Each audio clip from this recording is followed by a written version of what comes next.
Salut, c'est Camille. Je reviens aujourd'hui avec 6 livres et un prix. Et oui, parce que j'ai eu la grande chance d'être sélectionnée pour être ambassadrice pour le prix des incorruptibles pour le niveau CE1, ce qui correspond à peu près à la 2e primaire en Belgique. Je vais revenir tout de suite à la présentation de ces 6 albums, mais avant toute chose, je voulais vous dire 2 mots à propos de l'association. Elle a été créée il y a 29 ans déjà, dans le but de susciter les plus jeunes, de susciter leur envie, leur désir d'aller vers la lecture. Évidemment, ça peut que me plaire. En plus, ils ont pas mal d'outils très chouettes pour ça. Ils organisent des moments en lecture. Il y a moyen aussi de se plonger pour les jeunes dans les coulisses de la fabrication d'un roman.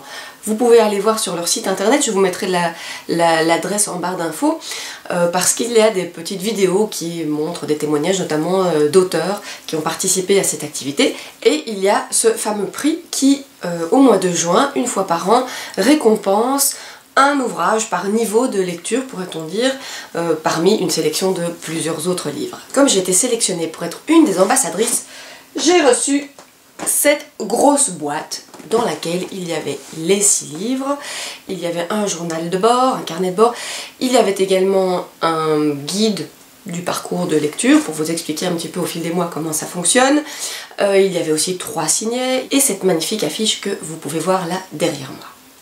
Si vous aussi, vous avez envie de participer, n'hésitez pas à surfer sur leur site internet pour vous inscrire. Il faudra payer une participation qui varie en fonction du niveau de lecture que vous allez choisir. Vous recevrez donc non seulement ces livres, mais vous aurez aussi accès à toute une série de petits jeux, des quiz, des concours aussi. Je peux vous dire que Elliot a déjà participé pas mal à tous ces petits jeux et ça l'a beaucoup accroché, il était tout content, notamment au quiz, il se souvenait de toute l'histoire et sans même devoir la relire, il répondait à tout très facilement. Ce qui nous a permis aussi de faire un chouette exercice de lecture pour lui et donc voilà, c'est encore une autre sorte d'apprentissage.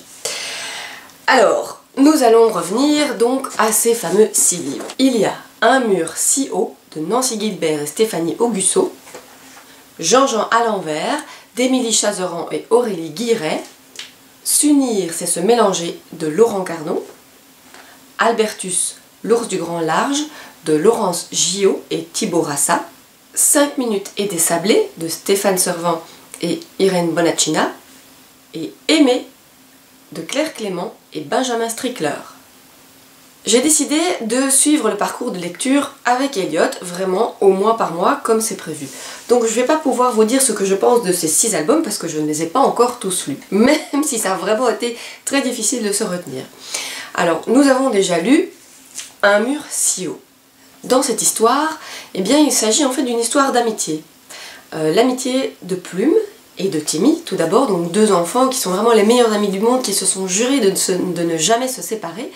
Mais c'était sans compter les rois de leurs villages respectifs, le roi bleu et le roi blanc, qui sont également 2 amis très proches l'un et l'autre, mais un jour, comme seuls des adultes peuvent parfois le faire, ils se fâchent très fort pour quelque chose qui finalement n'a pas beaucoup d'importance et décident d'ériger un mur entre leurs 2 villages, un mur infranchissable.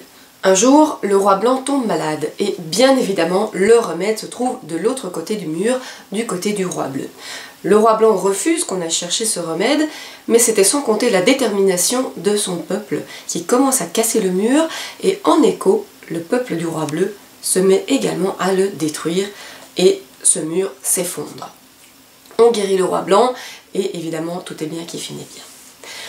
Alors, je trouve que c'est une histoire finalement un conte assez classique, mais qui a l'avantage de mettre en avant, non seulement évidemment la force de l'amitié, mais aussi la force, le pouvoir qu'on peut avoir un peuple au-dessus de la volonté de son roi. Ben oui, quand on est tous ensemble, quand on s'y met tous ensemble, qu'on a tous la même envie, eh bien les murs s'écroulent. On est plus fort que ça, plus fort que cette séparation. Et puis le deuxième aspect que j'aime beaucoup dans ce livre, c'est le dessin. Je trouve que les illustrations sont vraiment magnifiques. On est dans des tons pastels, des tons d'automne, ça va renforcer bien sûr ce côté de séparation, ce côté triste. Mais ce qui est très chouette aussi, c'est qu'on a l'impression que Stéphanie Augussot a peint sur du papier craft. Et on voit, on ressent cette texture en arrière-plan de ces illustrations et ça donne vraiment du corps, de la profondeur au personnage, mais aussi bien sûr à l'histoire. Elliot, lui aussi, a beaucoup apprécié les dessins, les illustrations, mais aussi l'histoire. Alors bien sûr, il trouvait ça un peu triste au début parce que les enfants étaient séparés et que la petite fille pleure, mais par ailleurs, il trouvait ça aussi très chouette, ce sont ses mots, parce que les enfants finissent par se retrouver et en plus, ils se retrouvent autour des animaux et ça, il adore. Une première lecture qui commence donc très fort et je peux vous dire qu'Elliot et moi, nous sommes très impatients de lire le livre suivant. Je reviens très vite pour vous dire ce que nous en avons pensé et d'ici là, n'hésitez pas à créer de très beaux moments lecture. Bye bye!